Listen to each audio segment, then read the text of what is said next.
বন্ধুরা, ছবিতে তোমরা দুটি কাপলকে দেখতে পাচ্ছ যারা রাস্তা পার হওয়ার জন্য দাঁড়িয়ে আছে।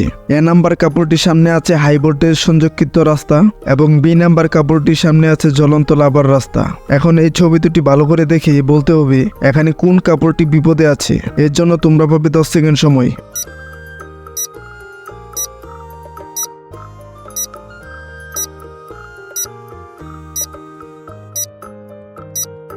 কি বন্ধুরা, তোমরা কি সঠিক উত্তরটি বের করতে পেরেছো? তাহলে কমেন্ট করে জানিয়ে দাও, আর না পারলে আমি বলে দিচ্ছি। কিন্তু তার আগে বন্ধুরা, তোমরা যদি তোমার মাকে ভালোবাসো তাহলে লাইক করে চ্যানেলটি সাবস্ক্রাইব করে দিও। বন্ধুরা, এখানে সঠিক উত্তরটি হবে বি নাম্বার। কারণ বন্ধুরা, এ নাম্বার কাপড়টির সামনে বিদ্যুৎ সংযোগকৃত রাস্তা আছে আর ছেলেটির পায়ে শু পরা আছে, তাই ছেলেটি এই রাস্তা দিয়ে হেঁটে গেলে এদের কিছুই হবে না। আর বি নাম্বার কাপড়টির সামনে আছে জ্বলন্ত রাবার রাস্তা। যদি এই রাস্তা দিয়ে এরা দুজন যায় তাহলে এই দুজন লাভার মধ্যে পড়ে যাবে, আর এতে বোঝা যায় বি নাম্বার কাপড়টি বিপদে আছে।